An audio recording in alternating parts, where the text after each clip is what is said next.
Welcome to Silent Secrets, the channel where we dive into the hidden mechanics of the human mind, uncovering what others are too afraid to talk about. In today's video, we're not discussing another tired list of dating tips or social tricks. We're going to dissect something much deeper, a truth that most men spend their whole lives running from. You've been told that being nice, polite, and endlessly agreeable will earn you affection. That flowers, compliments, and selfless devotion will open her heart. You've been told that to be loved, you must never offend, never challenge, never disagree. And so you complied. You became the gentleman, the protector, the listener. You played by every rule. And yet, what did it earn you? At best, a polite smile and a lifelong seat in the friend zone. At worst, heartbreak, confusion, and the haunting question every nice guy eventually asks himself: why do women always seem to choose the men who don't treat them the way I do? Today, we're going to answer that question, not with cliches, but with psychological truth. Not the kind of truth you find in motivational quotes or dating blogs, but the kind that's been buried deep inside the collective unconscious. As Carl Jung would say, we're going to explore the dark psychology of attraction, a primal language that operates beneath reason, beneath words, beneath everything you've been conditioned to believe. By the end of this video, you won't just understand women better, you'll understand yourself. So before we begin, take a moment to hit the like button if you're brave enough to confront the hidden side of human nature. And if you're new here, subscribe to Silent Secrets, because the truths we uncover here aren't for everyone, but they're for the few who are ready to see behind the mask. Now, let's begin. Part 1. The Foundation. Why the nice guy? Illusion. Fails to understand why the nice guy archetype fails so consistently. You need to grasp a fundamental truth about human behavior. We don't fall in love through logic. We fall through instinct, through tension, through polarity. You see, the nice guy spends his life operating in the realm of reason. If I treat her well, she'll love me. If I'm safe, she'll stay. But the female psyche, the shadow self Jung spoke of, isn't moved by safety. It's moved by authenticity, by strength, by the raw honesty of emotion unfiltered by fear. Every woman wears a mask, just like every man does. It's the mask of perfection, politeness, goodness, control. But beneath that mask lives another self, the one that feels deeply, desires freely, and doesn't conform to social expectations. That hidden self is what Jung called the shadow. It's the repressed side of the psyche that holds all the instincts society teaches us to deny. For men, the shadow holds aggression, ambition, sexual power, and confidence. For women, it holds mystery, desire, surrender, and chaos. The tragedy is that most men never meet a woman's shadow, because they never dare to reveal their own. They speak politely to her mask, not realizing they're only engaging with the version of her the world has sculpted. The real connection, the electric tension, happens only when two shadows meet, when both people stop pretending. That's the first secret. Attraction is born when authenticity replaces fear. The nice guy hides his edges to be liked. The man who understands reveals his truth without apology. That's why confidence is magnetic. It's not arrogance, it's congruence. A calm certainty that your inner world matches your outer behavior. When you master that, your presence speaks before your mouth does.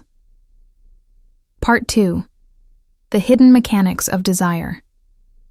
Now let's dive deeper, beneath behavior, into the subconscious mechanisms that drive attraction. There are two forces at play here. Mask fatigue, the exhaustion of pretending to be what society demands. The instinct for strength, the subconscious pull toward someone who radiates stability and control. Mask. Fatigue happens because society demands women be pleasant, agreeable, always good. From a young age, they're taught to hide their darker emotions: anger, jealousy, lust, ambition. They grow up performing perfection, but performance is tiring. Behind that smile is a constant suppression of everything real. Then one day, she meets someone who speaks differently. Someone unfiltered. Someone whose honesty cuts through the noise. For the first time, she doesn't have to pretend, because you aren't pretending either.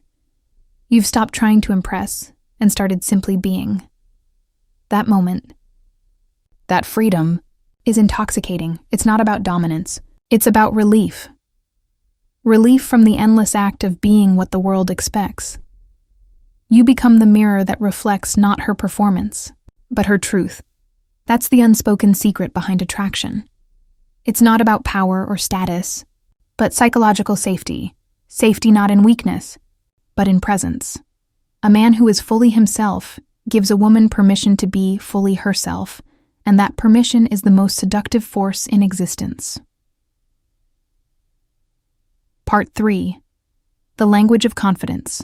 Now that you understand the foundation, let's explore how this confidence manifests, not in manipulation, but in communication. The forbidden language, as some might call it, is not about control. It's about clarity. Every word you speak sends a signal. Most men send the signal of hesitation. Maybe we could go out sometime. I hope I'm not bothering you. I just want you to be happy. Harmless, right? No. Each sentence leaks insecurity. It says, you decide. I'll follow. Confidence, on the other hand, isn't about demanding. It's about direction. It's saying, let's go for coffee. Not a question. A decision, not because you're forcing, but because you're certain. This is what Machiavelli meant when he wrote about power through certainty. People follow those who know where they're going. Leadership, even in conversation, signals psychological dominance. And that dominance is deeply, unconsciously attractive. But here's the paradox. Real dominance isn't loud, it's calm. It's composed. It doesn't need to prove. Aggression is noise. Confidence is silence. Your stillness speaks more powerfully than your words ever could. Part 4. Energy. Over words, human beings communicate far more through energy than through sentences. Your tone, your posture, your gaze, all of it communicates one question. Am I grounded in myself? You can say all the right things, but if your energy says, please like me, the mask returns. Instead, speak slowly. Pause often. Let silence work for you. Silence creates tension. Tension creates focus. Focus creates emotion. When you can hold a pause without flinching, you signal to her subconscious, I am not afraid of emotion. I am not afraid of you, and that's magnetic. Part 5. The 3 archetypes of power. There are 3 archetypes. Every man must integrate to communicate from strength. The king. Calm, grounded, certain, the warrior, decisive, direct, courageous, the sage, aware, introspective, emotionally intelligent. When these 3 archetypes are balanced, your communication becomes multidimensional. You lead without arrogance, protect without control, and understand without judgment. That's what modern women crave but rarely find. Not a perfect man, but an integrated one. Because true charisma isn't about acting dominant. It's about embodying balance. A man who has met his own shadow can meet hers without fear. Part 6. The fatal errors. Let's address the 3 mistakes that destroy everything we've talked about. Mistake. 1. Confusing confidence with control. Is insecurity disguised as power? Confidence is freedom. The freedom to let things unfold naturally. If your intent is to dominate, you're already losing.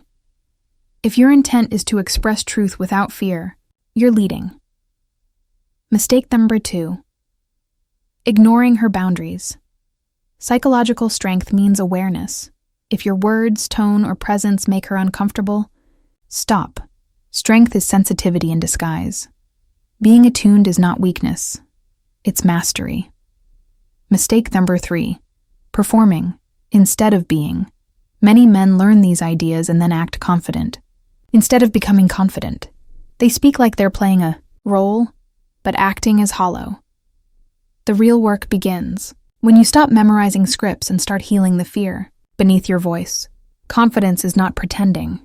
It's the absence of fear of being seen. Part 7. Integration. Becoming the man who doesn't need permission. The real transformation begins when you internalize this truth. You don't need permission to exist as you are. You don't need validation to speak honestly. You don't need approval to express what you feel.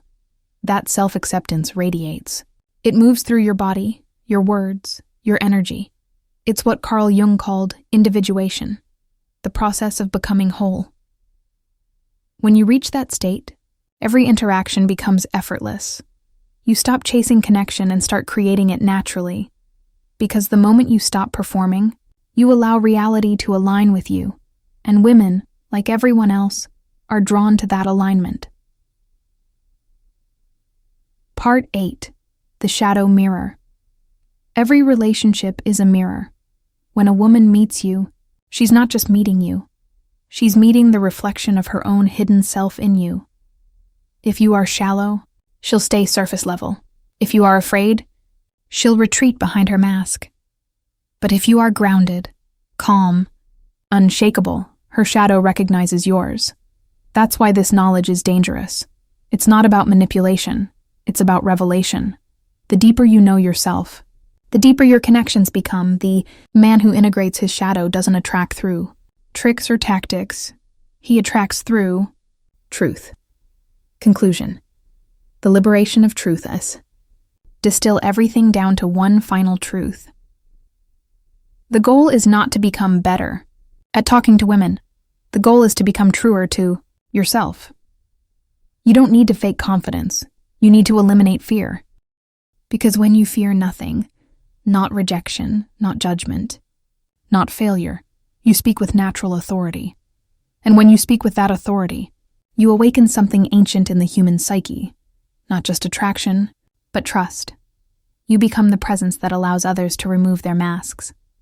That's what real power looks like. It's not about domination. It's about liberation. So stop trying to be the nice guy.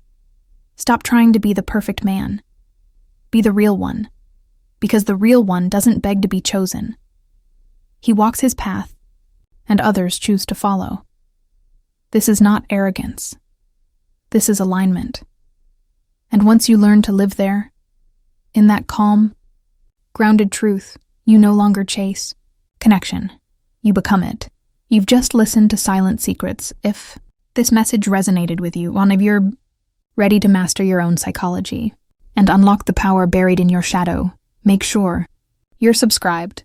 In the next video, we'll explore the body language of power, how to communicate dominance and confidence through silence, stillness, and gaze. Until then, stay aware, stay authentic, and never be afraid of your shadow. Because in the end, that's where your strength lives.